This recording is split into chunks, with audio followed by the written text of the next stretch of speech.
Desde a invenção do cinematógrafo pelos irmãos Lumière, que consistia em um só aparelho portátil, uma máquina de filmar, de revelar e de projetar, o dia 28 de dezembro de 1895 ficou marcado pela primeira exibição de filmes em Paris. Este dia marca oficialmente a primeira projeção pública paga, comumente conhecida como Nascimento do Cinema. A partir daí, várias personalidades, fases e escolas marcaram a história do cinema mundial.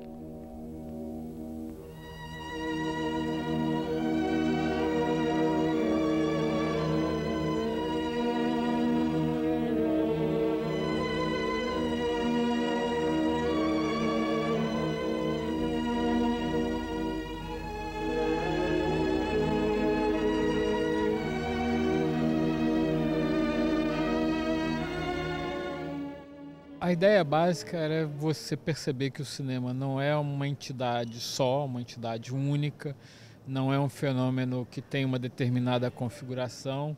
Pelo contrário, é um fenômeno que muda ao longo do tempo em termos da sua base tecnológica. Antigamente era fotoquímico, hoje era digital.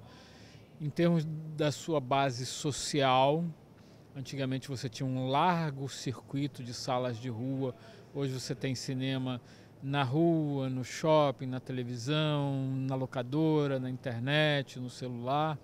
Em termos de qual é o sentido de fazer cinema numa sociedade que não vive mais numa era capitalista, industrial, urbana. E é preciso entender que o cinema se ajusta a isso, enfrenta isso, procura, na verdade, respostas que sejam mais adequadas ao seu tempo imediato.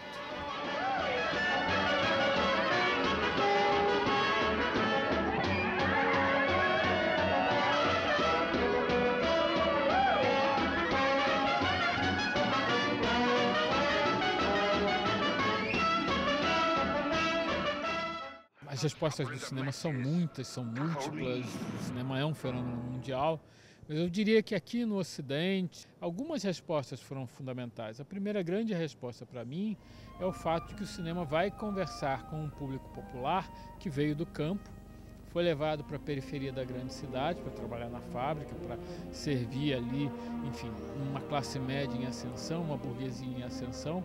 Na medida em que você identifica no cinema um espaço amigo, uma narrativa amiga, alguém que vai ser efetivamente solidário a você, porque inclusive o cinema é um lazer coletivo, é uma experiência social coletiva, é inclusive uma experiência social massiva, você se sente mais seguro para enfrentar as interrogações desse mundo novo.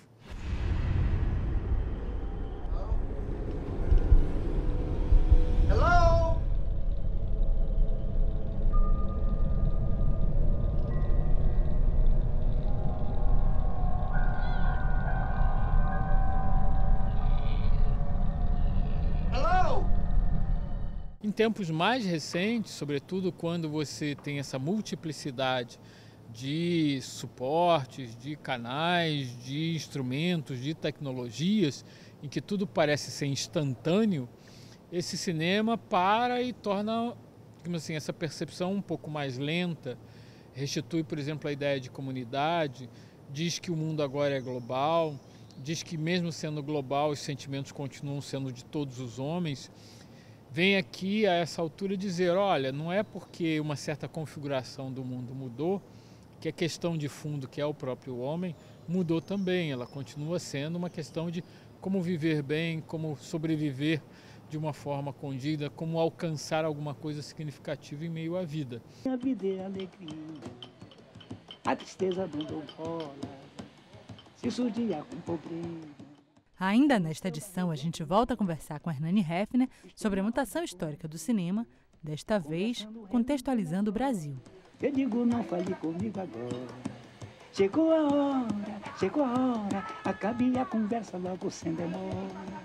Chegou a hora, vou repetir, não fale comigo agora.